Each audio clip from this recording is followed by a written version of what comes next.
restroom. Dylan McDermott gets up from the table and goes and asks the host, said, "Where's the men's room?" And he said, "Oh, right this way, Mr. Mulroney." So we're eating there in real life. It's happening while it's happening. It's anyway, I've had a lot of weird fan encounters with the name mix-up with Dylan. We'll get into that. Stay tuned. Come back for the next panel. That's at 6 o'clock tonight. Yeah, I think the encounters happen in life. That's a great question. It's really in life. Like, I'm at the supermarket and I'm just sitting there and some dude will pop up behind the walnuts. "You shouldn't have died, man!" "The dick is dirty!"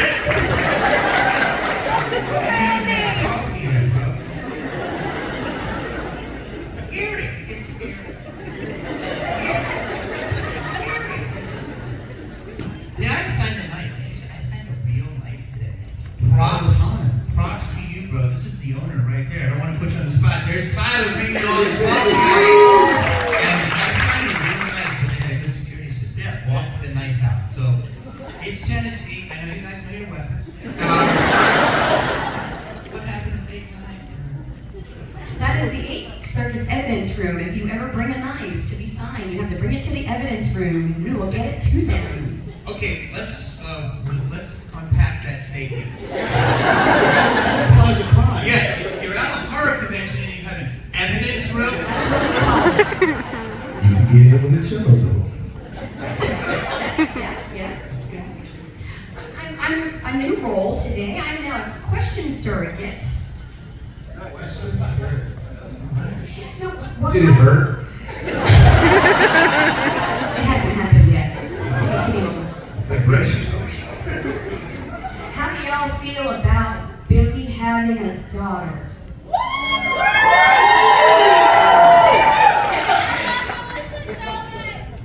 Yeah, I remember feeling good.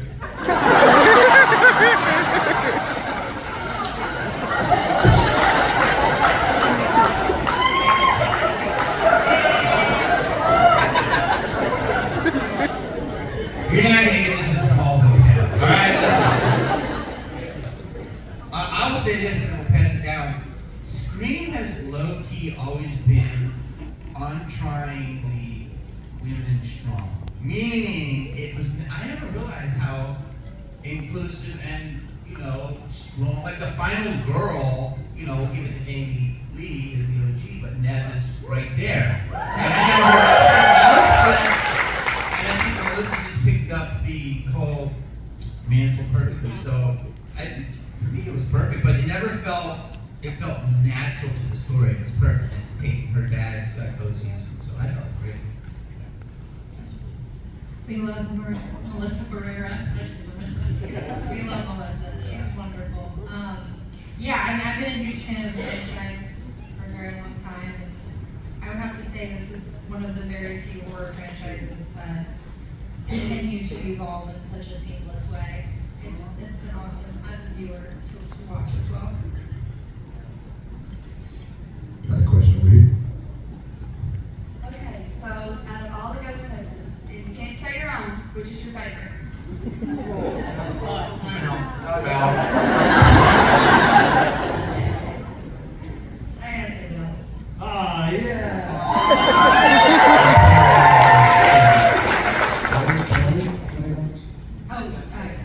I have to say Liana and Jack with Liana for the moment, really. Come on, when she takes it off and says, "Hi, room, you remember me?" So good, and it's a classic face reveal, pulling the hood off reveal, which I wasn't afforded. All I did was smash it for her and say, "Yeah, it's me." Oh, well, time is in the eye of the beholder. Speaking of in the eye, I would. don't ask him about it. Matt Lillard's too likely. Maybe because he actually strangled me if I didn't say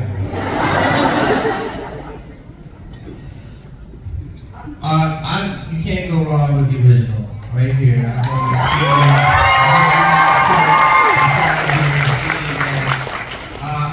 It's hard to pick though because I love these guys. I think you guys are incredible in the last problem is I have a problem with your mother. Now, what can I do for her? I really have a problem with her. Yeah. Don't go in front of the man. All right, we'd like to bring the show to a screeching halt. Question, Sarah again. Hey, over here. What is your favorite quote from your characters? We all go a little mad sometimes.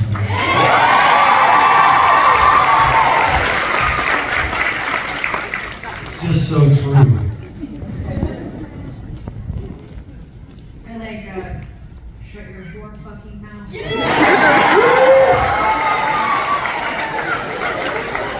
actually, I feel like you do actually. It really just came out so. There's a lot of conviction in that statement.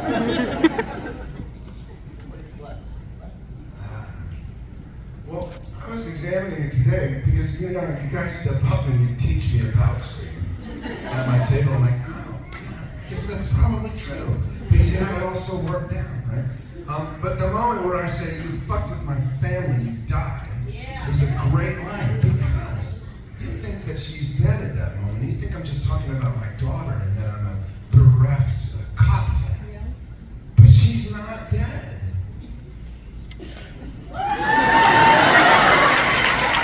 And so, you fuck with my family, you die, encompasses the whole motivation behind Detective Bailey and his henchmen children. So I think that's like an all-encompassing screen statement. I really enjoy that one. That's a broad stroke. Thank you, mate. I think there's a lot of them I like, but I'm going to have to go with there's always some stupid bullshit reason to kill your girlfriend.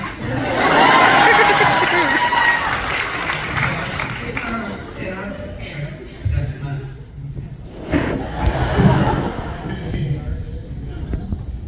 Kennedy, ask me if that's too far.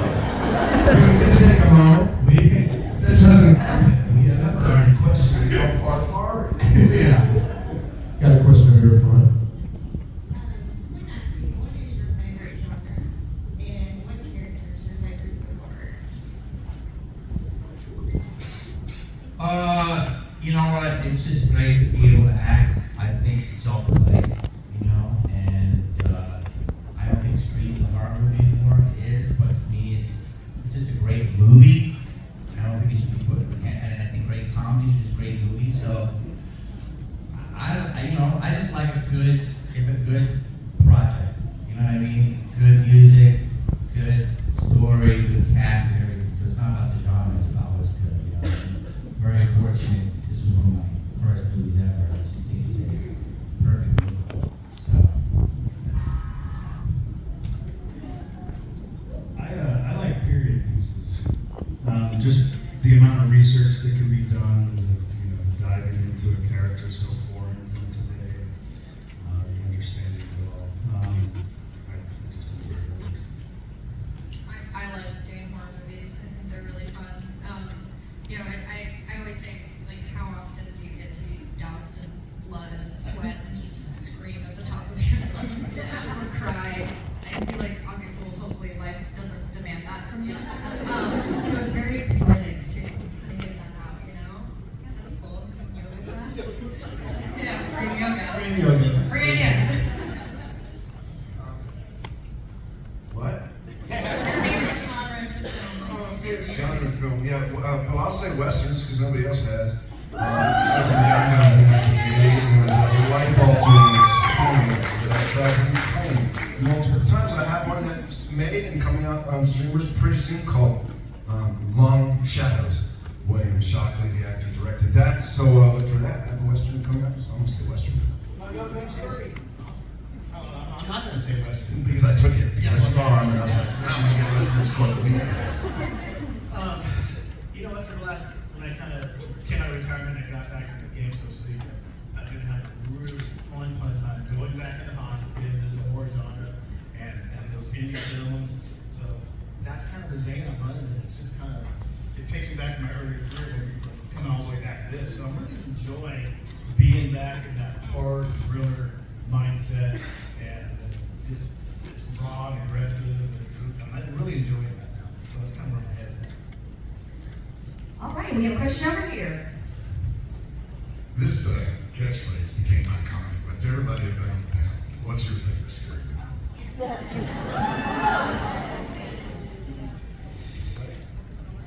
Showgirls.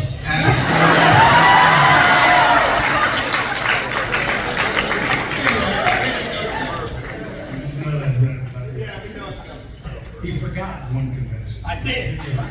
That's his go-to line. There's one I saw in the last 6 months. It's an Argentinian film called When Evil Lurks. It's absolutely terrifying, and some of the craziest kills I've ever seen. Yeah, so that one. That's cool. A lot of you have seen that. Yeah, it's rough, but it's awesome. Yeah. Signs is a perfect movie. I think that's towards me. Yeah, I would say that's probably one of my favorite scary movies. Smoked the joint, went to go see Stepfather in 1980. Really fucking good. And it was funny horror and preceded Scream. Terry O'Quinn was the star of that. Jill Sholin was in it. Remember? Great movie. Especially when you're strong. In the 80s, when the weed wasn't as strong. Old school. Sorry, man. Just play your back. I hated the flying monkeys. Yeah, flying monkeys wrecked me, man. That from Wizard of Oz, you know about it? That's all I was. Start with the title, Lee. Jesus. No, I said flying monkeys, and everybody was on board. They were really people. That's the crazy part. And then they were like stunt actors. Do you know anything about stunt acting? No. But they're not monkeys. I'm gonna have to rethink some stuff. They're human actors playing flying monkeys. Oh, explain the tale.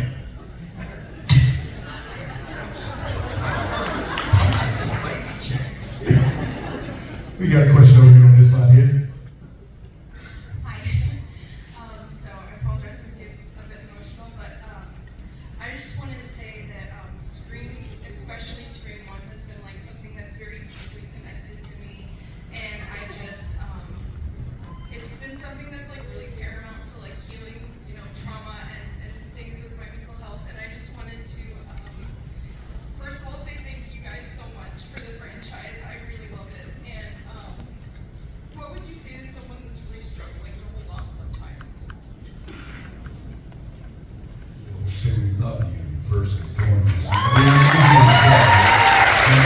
anyone who is back today and forever, I'm speaking for all of us here. He was so eloquent when it comes to this, so I won't try any further than to say I was welcomed into this family. When I joined Scream 6, I was the old guy, new guy, and these younger actors and Courtney completely embraced me. So I feel that now, I feel that in this room, I see it at every convention, that there's no bounds to this movie. It includes all of us, and we're all together. We have a term, Scream Fam. I don't know if you say that, but we say that about ourselves. And this is how we operate. You don't get it. It's hard to explain how much these guys welcomed us, the new guys, in. So if you're one of us, you are us. Yeah, you're We are family. you. You So deserve you to can be do here. it. Part of the Scream Also, I'm not the only one in this room that has been in this state of struggle. We will be again. And there are people right now who are sharing exactly your feelings. So this is all of us. Honestly, we really love you. Here's to you. Lots of love.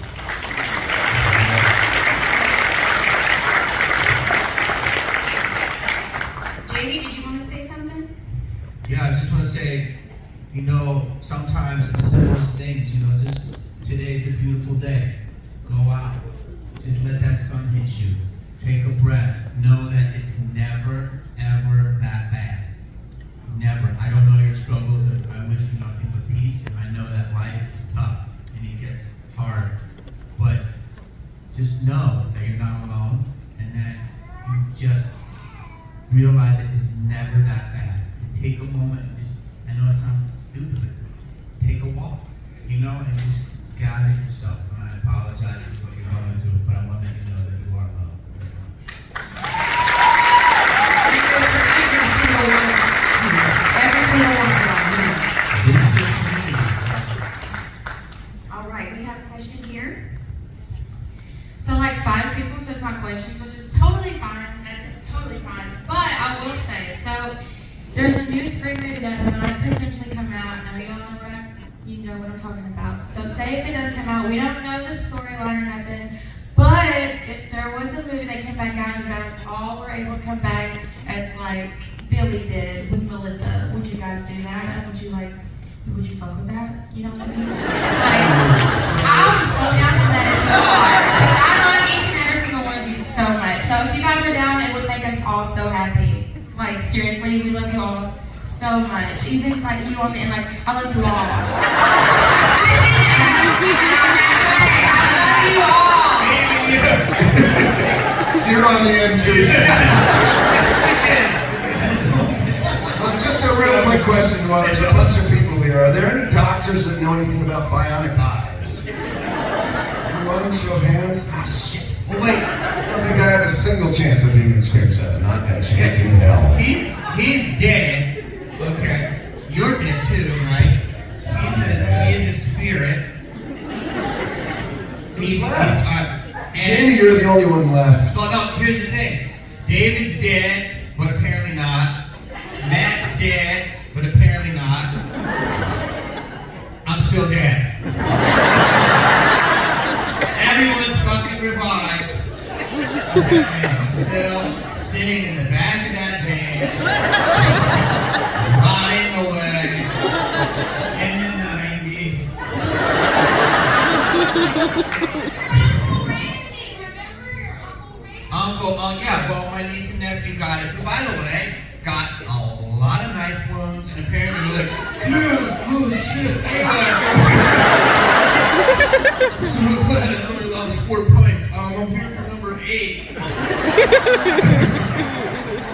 No one died in your movie except you two. We tried. I know. Anyway, we love you. You prove it.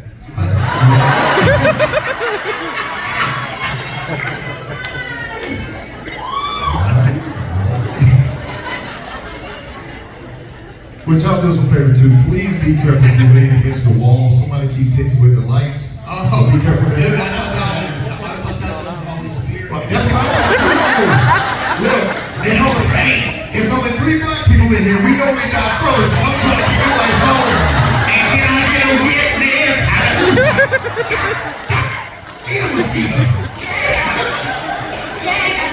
I got a question over here. My question is for Steve, but really just anyone up there. How do you feel about the cult following that's grown surrounding the character of Ghostface, particularly how he's been romanticized?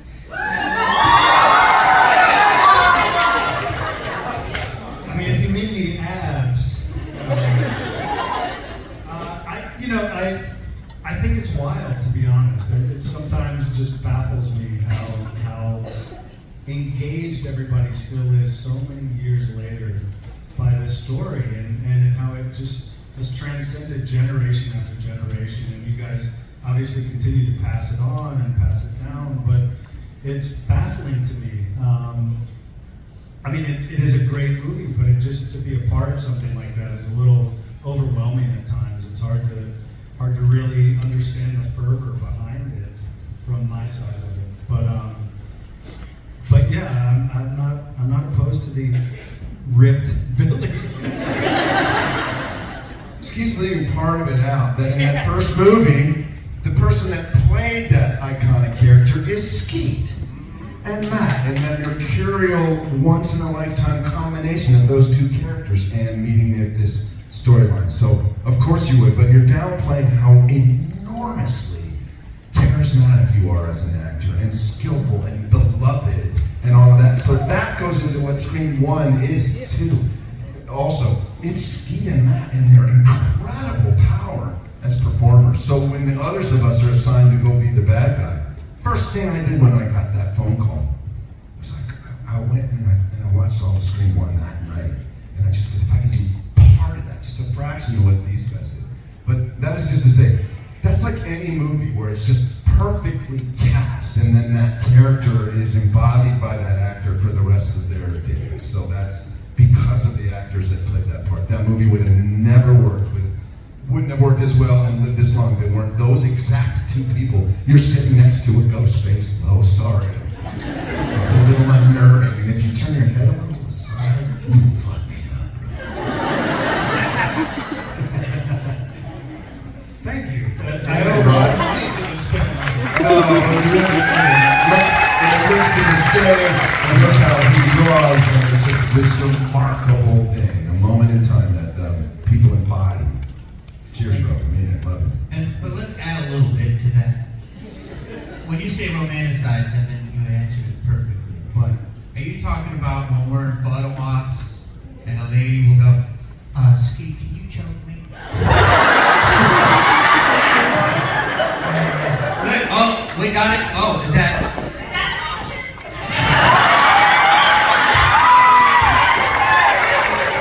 You know what?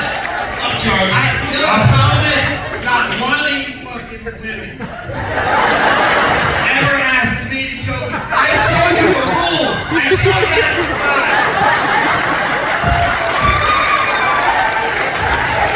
And what do I do? You're still there. If you want him to choke you, just see me, pay me 25, I'll get mad.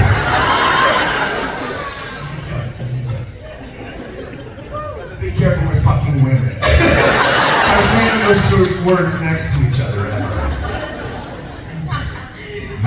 You got a lot of them smiling right now. They're going to a whole other level of happy. Alert. We got a birthday girl question here. So, what is the coolest or like most memorable thing a fan has given you?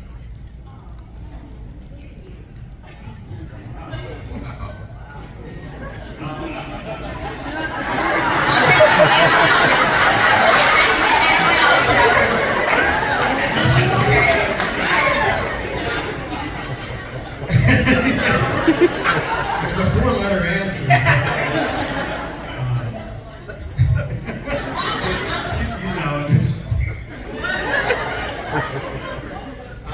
You know, yesterday I got given a pillow with my kids' faces on it, and that was pretty awesome. I'm gonna keep it clean. And the pillow too.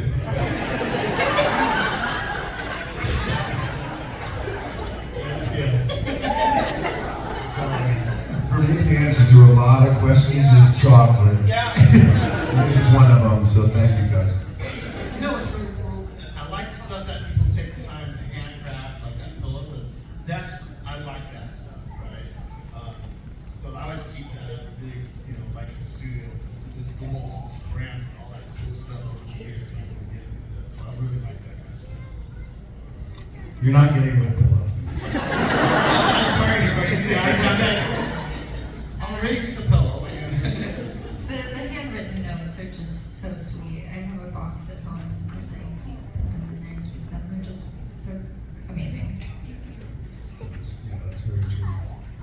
Got a question over here. Jamie doesn't get anything. He doesn't have an answer to that. He doesn't, he's dead. He's dead. Well, we've got the answers. To keep it what Steve said, I'm just going to go with the bracelets. The friendship bracelets. Those are very sweet. And we all wear them. We all wear them. So when you guys take your time to make them, we thank you. And I really appreciate it. Got a question back on this side. First up, I want to apologize for the lights. That was me. The question is, what is your favorite Ghostface memory and tagline? And then in addition, what would you have for lunch?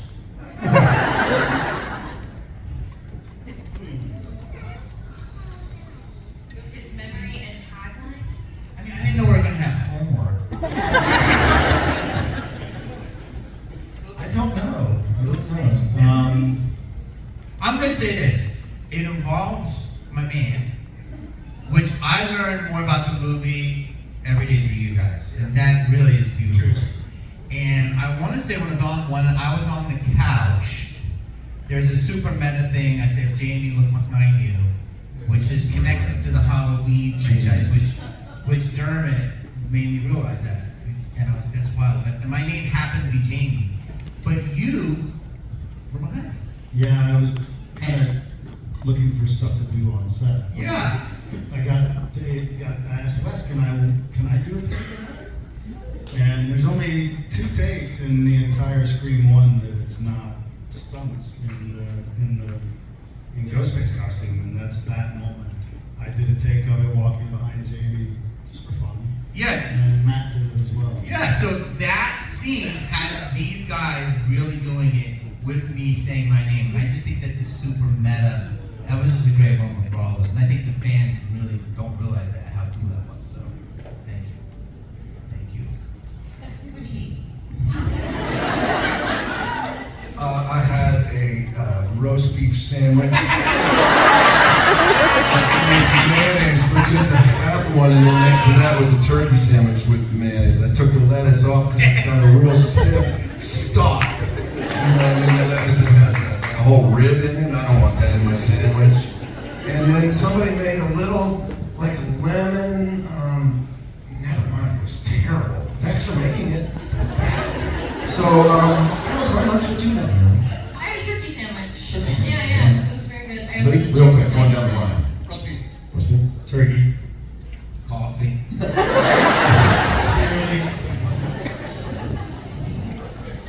All right, now we're way back here. This question's for Jamie.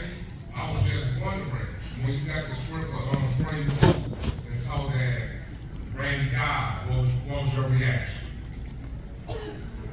Need you guess? I was like, oh. They killing motherfuckers out here.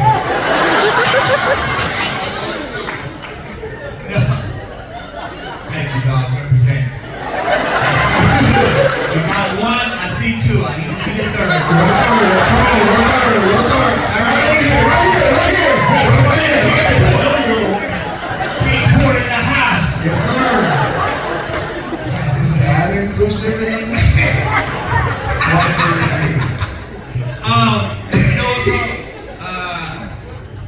It was like we learned about I didn't know I was gonna die. To be honest, when the script was written, the internet was just blowing up and we had numbers on it, and because it was on the internet, we would have got in trouble.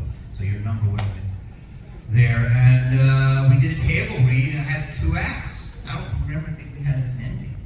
And we were doing a table read, and then Sarah Michelle Gellar came in, and then she noticed, and she's like, and then gets thrown off the roof, and she's like, shit! Fucking dead. Like she was, and then like 10, 25 pages later, says Randy dies in the van. I'm like, shit! And Dewey just keeps on living. But it's, Kevin always told me that by killing you, it makes the series powerful because you never know who can die. And I'm gonna just keep believing that. Because he brings every dead person back with me. We got another question over here on this side. What is the most terrifying scene to shoot? What is the most terrifying scene to shoot? Someone pointing gun at your face is pretty crazy. I was going to mention that scene too. It's really gnarly. I also had the pointed gun at Janet Ortega. And that, I got to tell you, is really hard to do. Force your arm. You know it's a big gun. It's been checked by stunts and by safety and all that, but it's really hard sometimes. But that scene up there, where she appears behind me and gets shot and dead. Girl bull. Melissa Barrera bears down on me at full speed, coming at me fast. She's like,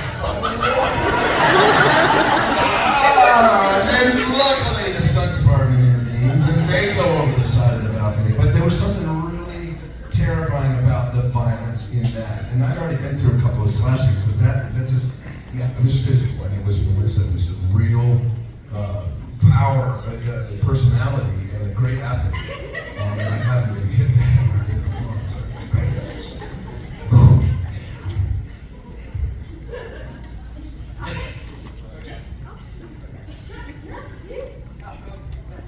We have a question here. This is for everyone. Besides Scream, not that it's the wrong answer, but what is your favorite slasher movie? These guys, it's hard to be like, what's your favorite? I mean, it's like, what's your favorite food? Sometimes I like sushi, sometimes I like brisket. I tell people here's the 5 cornerstones of horror, and I know nothing. Like Randy's the genius, I'm just the guy, acting.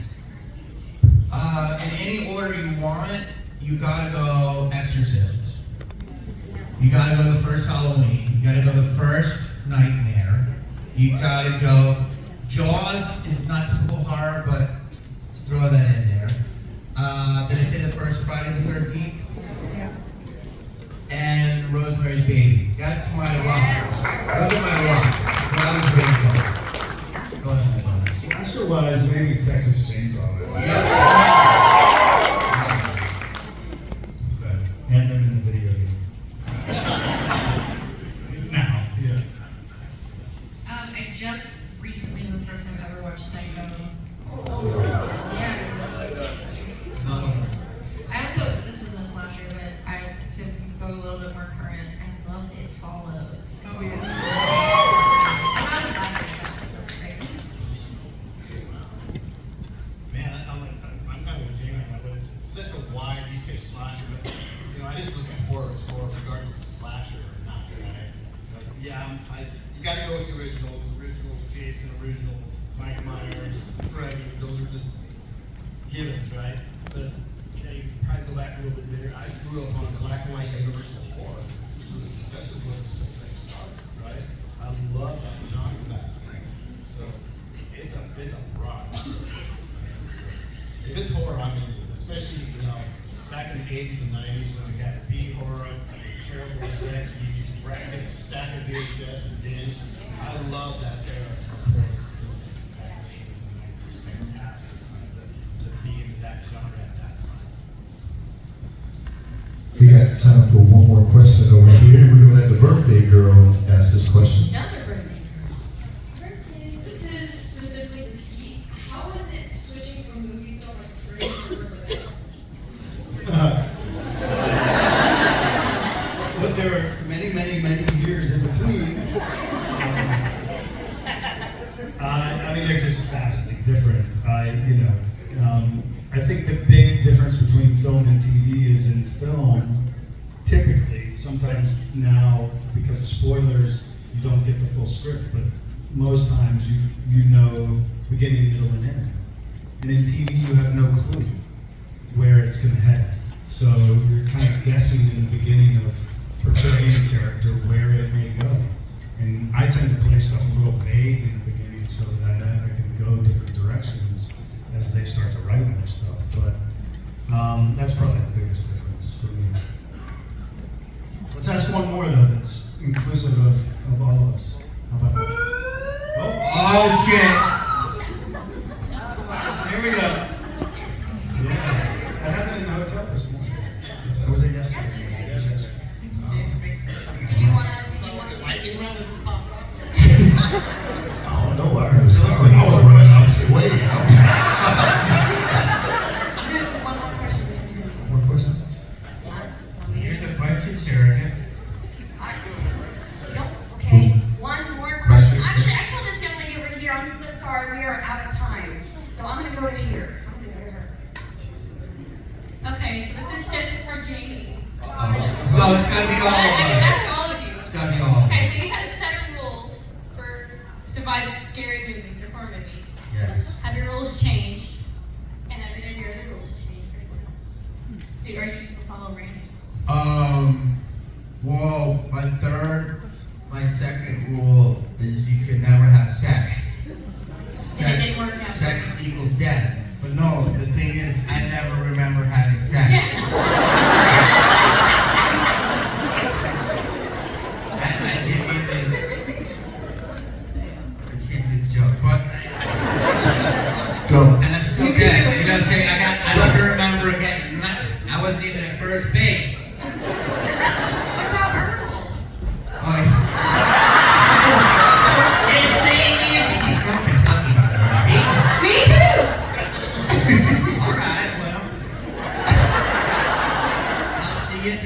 fish fry. I don't eat fish, but okay. The family reunion. Cousin. Ask these guys to do it, but the rules are, yeah, that was mine. Rules are pretty much. Well, I think she was asking if, I mean, I guess rules have changed in some regards in modern horror films. I wouldn't necessarily know how to label them, but maybe stay off your cell phone. Might be a good one.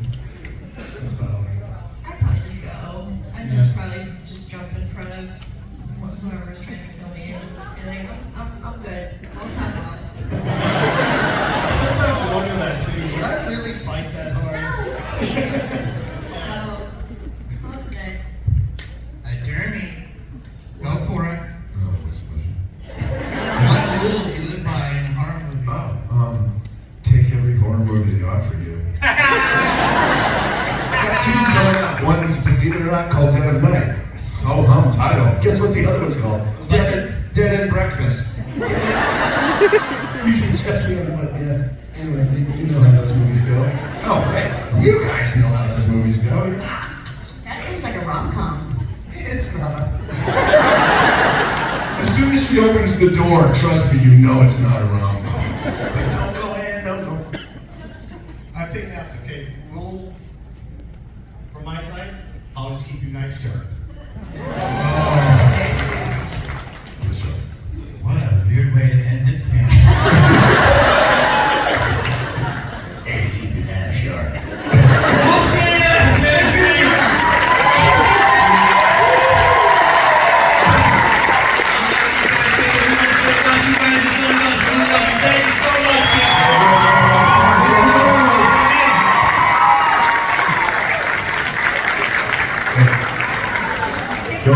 Hey, if you want to stay around real quick, we can turn so we can do a photo. We have them right here in front. We can have y'all take photo with them. Gotta give a shout out to the dude with the afro too. You know,